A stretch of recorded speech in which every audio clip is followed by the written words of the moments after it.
Hello, everybody, and welcome back. This is the 6th episode of Sticker Stories. We're close to done on our first season, and today we have a very exciting guest. We have Rob Decker of NationalParkPosters.com. Of course, we've got some great stickers to talk about, some awesome events for the weekend ahead.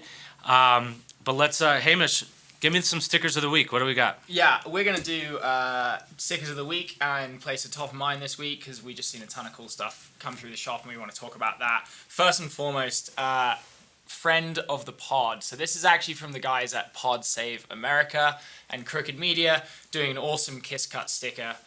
Which is really cool for us, doing a podcast and then So this is a podcast sticker on the podcast, right? And yeah. if you check them out, they're selling those on their site, and we'll be writing up a blog post next week about them and their stickers. Yeah, look out for that. That'll be a cool blog. Got a couple others, Thanksgiving's coming up. We got a happy holidays. Seen a few holiday themed stickers come through the shop, which is cool. This one's kind of tiny. You probably can't see it, but it's Engine Nerds because nerds who are the engine of the world. Engine Nerds. That is true. Nerds do run everything. And I think this is another one from Bottle Keeper, who we had a blog about earlier in the week. Love a stick together. Nice little pun. Stickers with puns. We like sticker puns, unfortunately. That's it for Hamish's stickers of the week. Like I said, for my top of mind is events, because that's kind of my thing here. Today is the kickoff of Techstars Global Startup Weekend. I've got the sticker here for Startup Weekend Pune, which is in India, but we have 11 other events, Hamish, around the world, and we will have a blog coming out about all those different startup communities. Thanks a lot to Techstars, of course. We're a global partners of theirs, and the folks at Google for Entrepreneurs. They're a group that's supporting all these Techstars initiatives that we do as well. So we're super psyched about that. And I'll give you my favorite stickers of the week at the end, though, to close us out. But Hamish. Let's jump right into it. So we've got Rob Decker here from National Park Posters. If you guys want to check it out, it's national-park-posters.com. Come on down. And yeah, he's doing some really awesome stuff. So Rob, welcome. Thanks for being here. Hey guys. And Good to be here. Yeah, thanks a lot. Rob is here mainly, obviously he does his posters, but he's done this cool ass sticker to match one of his posters. Yes, right behind you. Yeah, full size and the mini. And that's kind of cool because posters are just really, really big stickers. They're like bigger stickers without the adhesive. Yes. There you go. Absolutely. So Rob, you're the founder of this company. But Hamish, why don't you kick off with the first question? Why don't, before we jump in about National Park Posters, why don't you tell us a bit more about your career as an artist? You're obviously the founder of the company, but you also design all the posters as well. Well, I actually spent many years as an independent producer doing lots of multimedia interactive software development, and it took me about 55 years to get to this point in time where I can really do my own thing. And I have this great love of the national parks, and I've been a photographer my whole life. So kind of the perfect storm hit about 3 years ago, and put that all together to start this project. That's cool. So do you do the posters, they from photographs you've taken? Yeah, so they're all based on my original photography. So Awesome. So part of my job is to travel around the country and go to the national parks, photograph them, and try and create that iconic shot, and then put it all together. And of course, kind of working with this WPA style, the Works Progress Administration from the 1930s and 40s. This now we kind of think of as a retro style, and they're very popular. The parks are very popular, and this old poster style is very popular. So it's a great fit. So, pause for a second. You studied photography with Ansel Adams? I did. Can you tell us a little bit about that? Certainly. Do you mind if, as the photography national park nerd, spent many a years myself mapping national parks, the work of Ansel Adams, of course, he's a titan. Yeah, right? yeah, absolutely. So I grew up in California, and he had programs where he taught in Yosemite National Park, and there's this whole process of kind of applying for that program, and fortunately I got accepted and spent the summer in Yosemite National Park working with him, and actually quite a few other professional photographers. and we had workshops and different things with. But yeah, it was an amazing experience. I appreciate it more now, I think, Yeah. than I did then. I was 19 years old, but Oh my goodness. So So blissfully ignorant about Right, how exactly. awesome it was. Yeah, yeah. so you were just Yeah. hiking around Yosemite and taking pictures with Ansel Adams. yes, yeah, we were down in the in the valley, up in the high country, and yeah, it was an amazing experience. That's pretty cool, Rob. Yeah, You're pretty yeah. fortunate. I was very fortunate. He's the Yeah. master. I mean, it's Yeah. still very fortunate as most of your job involves traveling around, going to national parks. Yeah, it's not a bad gig. But what a way to start. What an entree. So, how did you start about with national park posters when you started the business? What's the background there? So it really it centers around my daughter's wedding. She kind of found this vintage dress, and we made all the save the date cards and all the announcements, invitations. We actually made a poster that everybody signed at the end of the night.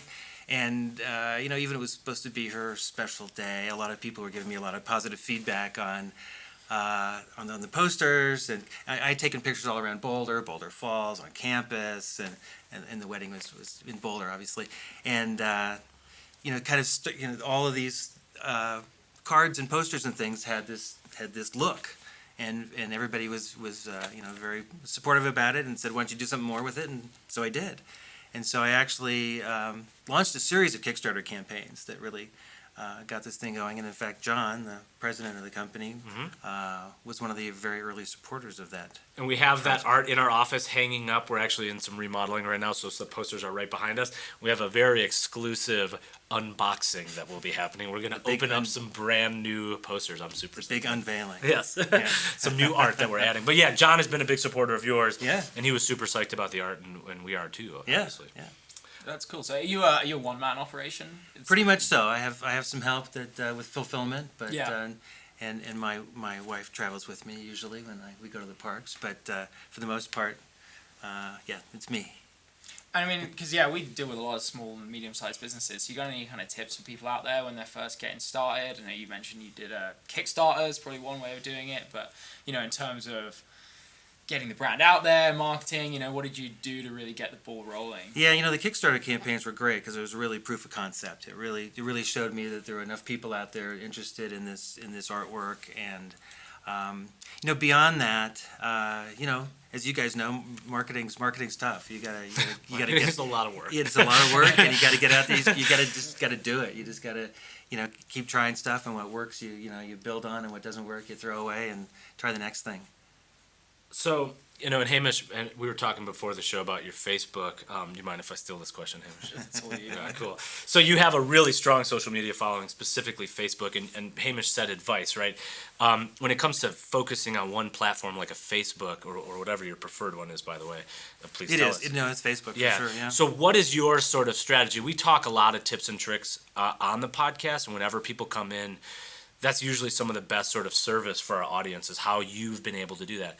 What's sort of your methodology for Facebook? So it's really a combination of advertising and creating content. Whether it's just shots that I take of the parks, or talking about Teddy Roosevelt, people behind the parks, and just kind of getting some general information out there. So it's really about just kind of getting as much reach as possible.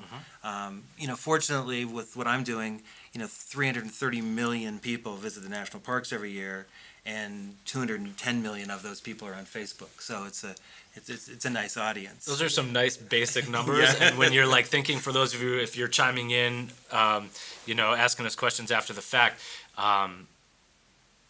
so to take a market like that, like it's existing, Yeah, right? right. And you're saying this is going to be my offering to that market, right? Right, So right. find a good market that you can leverage. Sure, exactly. I mean, you want to have a product out there that a lot of people are interested in. So Hundreds of millions yeah, of people. it's a good market. Yeah. And it's also international, right? The It thing about is. our national parks, especially like your Yosemites and Grand Canyons, they attract people from all around the world. They do. I mean, if you travel to the parks, you'll hear Do a you lot ship of fun- internationally? I do, yeah.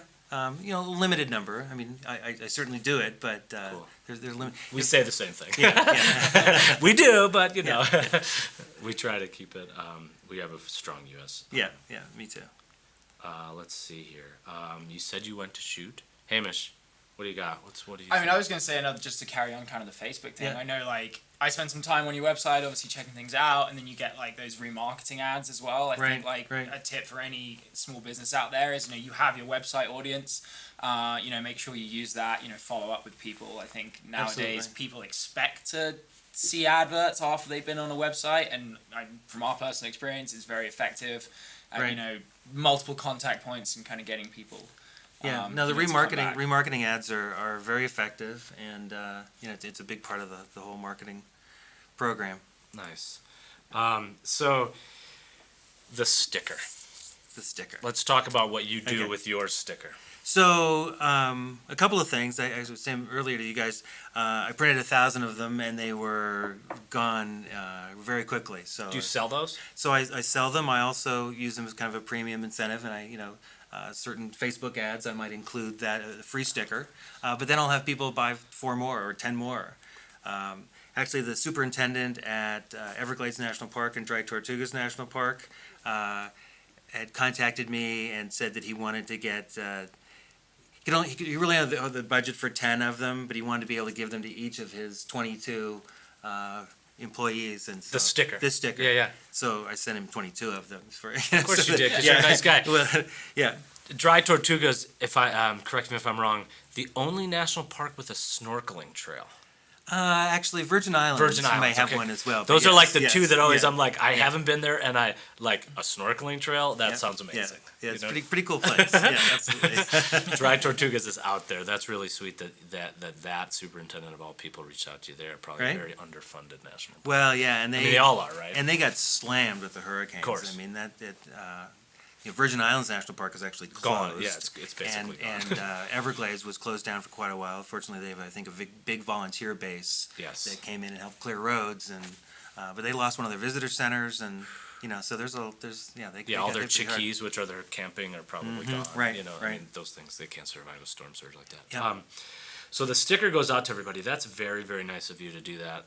And you monetize it as well as part of your offering. Sure. Yeah. Hamish though has some posters there on the ground. I'm excited for this. I'm gonna have to stop the Twitter Periscope action Put it here. down. I think we have one each, so I'm gonna pass around. And yes, I can't wait for this. They are heavy frames. We don't mess around here with the framing options. Sorry if I'm covering my face, but I'm super excited about this. We talked on the podcast the very first time about unboxing, so we're actually doing it here, which makes me very excited. And we have the creator of this beautiful art. Oh, there's 2 of these. Oh, this is so cool! I got 2 for the price of 1. Nice, Rob, you hooked it up. This one's kind of plain. We should have planned this through and checked that we didn't have double in every single. That's all right. This is cool, Hamish. I'm gonna pick one. That's all right. Yeah, pick one. Oh, sweet. We were just talking about the Everglades. That's awesome. That's perfect. See, unboxing, delighting each other. And this is perfect because here's Yosemite. And wow, yeah. That's certainly my favorite national park of all time. Obviously, I have some history there.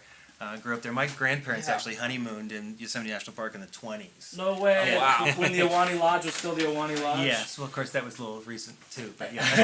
Oh, that's cool as well. Andrew, you got Zion from our, this is from a our great neighbors time. over in Utah. This is a great time to be in Zion. This time of year is perfect, actually, in the desert. The late fall. These are really cool. The style is fantastic. Like you were saying, the WPA style. That's the sort of most iconic, nostalgic sort of design of national park work. Can you talk a little bit about that, what the WPA is, just to close us out on these awesome pieces of art? Yeah, so in the 1930s and 40s, our economy was kind of in the toilet, and we needed some help, and so the Works Progress Administration put, literally millions of people to work, and it's amazing what they built. Roads and bridges and airports and lots of work in the national parks and trails, roads. Just about every community in the country benefited from it. We think about some of these bigger projects, but really the entire country benefited from it. And it was a huge thing, and Unfortunately, it was a little short-lived because we headed into World War II, and that was pretty much the end of it. But it was a great program. I always thought it was interesting when I was reading how the arts and everything was a part of that. You know, Right. It wasn't just these big engineering Right. projects. That Yeah, you might think of. and some of that was getting artists into communities and schools and just teaching art classes at a very low level. But yeah, they brought so much to so many different communities and so many different programs. But yeah, the Federal Art Project was a big one as well. That's awesome. So the sticker, of course, is a big part of that. We just got a chance to look at all the art. Anything else you want to say to everybody before you take off? If you have any thank yous or anything like that, Yeah. we want to. This is like the shout out time. Wasn't prepared for that. That's okay. Yeah. Well, thank We you always guys. say hi, Thank- Mom. Yeah, that's right. Yeah, thank you guys for doing this. This is great. I love your operation here. This is it's really impressive. The stickers are really awesome. They were really high quality, and Actually, on that, what are you going to do more with stickers? Or is this like the best? This has been a great test run, and they've worked really well. So yeah, I kind of have every intention of moving forward with the whole line of these.